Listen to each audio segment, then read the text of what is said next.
Welcome, future accountants. To all the diploma students tuning in right now, I am so thrilled to have you here for this explainer.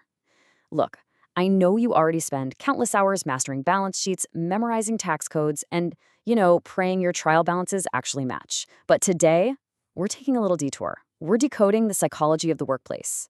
Because understanding organizational psychology, it isn't just some abstract theory. It's literally your secret weapon for surviving those upcoming internships and truly thriving in the high-pressure world of accounting.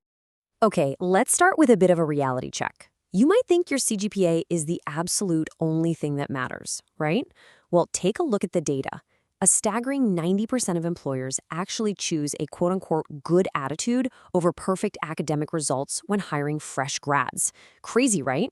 And notice that 75% intend to hire, so the market demand for you is definitely there.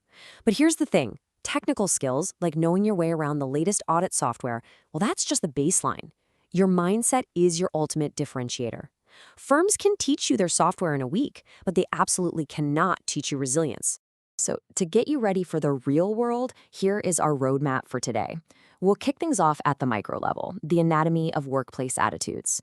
Then, we'll hit the 6 drivers of job satisfaction and check out the EVLN matrix to see how people react when they're unhappy. After that, we'll zoom out to the macro level to see the domino effect of satisfaction. And finally, we'll cover the very real dangers of workplace deviance. Let's get into it. First up, the microarchitecture. Let's dissect the anatomy of workplace attitudes. So what does an attitude actually look like inside the mind of a young professional? Well, it's like a 3-piece puzzle known as the ABC model. It starts with C, the cognitive segment. That's your logical evaluation of a situation. That logical thought feeds directly into the A, the affective segment, which is your visceral gut feeling or emotion. And finally, that emotion triggers the B, the behavioral segment, your intention to actually do something. It's a direct chain reaction: thought, feeling, action. Let's translate this into a highly relatable scenario you might face during your internship. Imagine you've worked insanely hard, but you get this thought: my audit senior rejected my draft unfairly. Boom, that's the cognitive evaluation. Almost instantly, it creates an affective feeling. I really strongly dislike my senior right now. And before you even realize it, that crystallizes into a behavioral action. You're in the pantry, complaining to the other interns, and just totally mentally checking out. You see how fast a single thought snowballs into negative workplace behavior? It happens in a flash. All right, moving outward to the firm level, let's explore the meso-translators, the 6 drivers of job satisfaction. Basically, we want to know what makes a junior accountant either deeply satisfied or totally miserable. Job satisfaction is formally defined as a positive feeling about a job resulting from an evaluation of its characteristics. The huge takeaway here: satisfaction is not just about getting a paycheck at the end of the month. It's actually a complex web made up of 6 specific drivers: the work itself, pay, growth, supervision, coworkers, and your personal baseline attitude. Now, we can split these 6 drivers into 2 camps. On one side, we have the structural drivers: the work itself, your pay, and your growth. For you, this means the difference between doing complex, exciting financial analysis versus, well, mindlessly entering data into Excel all day, or knowing the firm is actively supporting your ACCA professional papers. On the flip side, we have the human drivers: supervision, coworkers, and your attitude. Think about peak tax season. Having a supportive audit team and a boss who actually guides you instead of micromanaging you is an absolute game changer. But what happens when those drivers fail?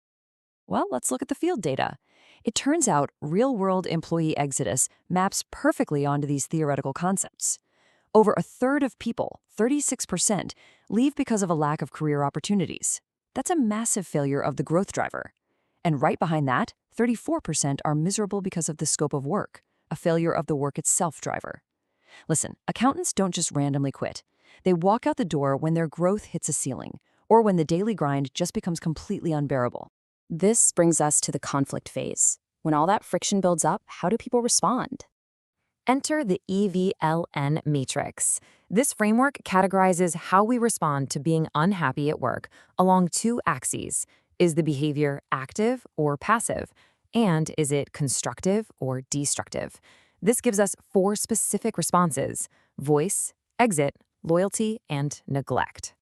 Let's bring this to life with a highly stressed auditor. If they want to be constructive and active, they choose voice. Maybe they suggest a brand new workflow to make reconciliations faster. Awesome.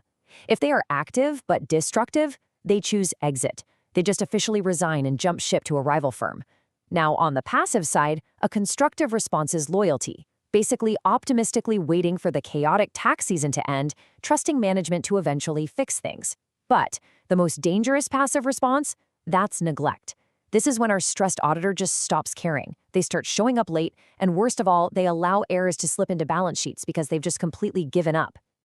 All right, let's zoom out to the macro level and look at the domino effect of satisfaction. You see, individual satisfaction doesn't happen in a vacuum, right? It ripples outward to affect the entire accounting firm. It starts with job performance. Surprise, surprise, happy workers are just more productive. But performance fuels something called OCB, or organizational citizenship behavior. This is the primary multiplier. When employees exhibit OCB, it translates directly into external customer satisfaction. So in your future roles, your internal satisfaction literally dictates the loyalty and trust of your firm's biggest clients. So how do we actually build that multiplier, that OCB? It breaks down into 3 mechanics. Step 1 is reciprocation. Employees naturally want to give back to an organization that treats them well. Simple human nature. Step 2 is peer support. This is doing things way outside your formal job description, like staying an extra 15 minutes to help a colleague verify a really messy, complicated invoice. And step 3 is baseline mood and traits. These small, positive, everyday actions build a supportive ecosystem where everyone just naturally exceeds normal expectations. But we need to talk about what happens when the system breaks. It's time to look at the dangers of deviance. We really must pivot to the dark side of organizational psychology for a second. What happens when widespread dissatisfaction is just completely ignored by management? Well, when the pressure dial hits the red zone, we see the danger of workplace deviance.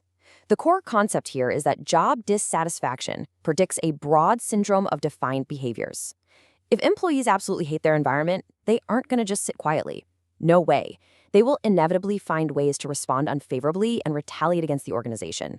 These retaliations show up as behavioral indicators. Now, some are extreme, like straight up stealing company resources, but others, they are incredibly common. Think chronic tardiness or what we call undue socialization, which is essentially time theft. Picture an intern spending an entire hour scrolling TikTok or chatting in the pantry during a critical audit period while clients are desperately waiting for their reports. That isn't just harmless laziness. Psychologically speaking, it is very often a retaliatory response to a deeply dissatisfying work environment.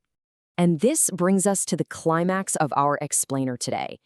As you graduate and eventually become managers or even partners at your firms, you are going to face these exact issues. The deeply flawed approach is to just slap band-aids on the symptoms. Policing tardiness, constantly scrambling to replace turnover, or yelling at people about time theft.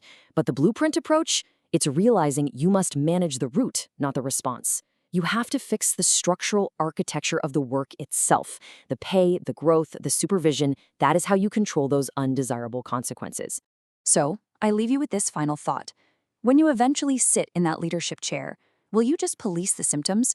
Or will you use everything we've explored today to fix the architecture, and in doing so, fix the attitude? Take this strategic mindset into your upcoming internships, and trust me, you won't just survive the workplace, you're going to lead it. Thanks for hanging out with me for this explainer, and I'll catch you next time.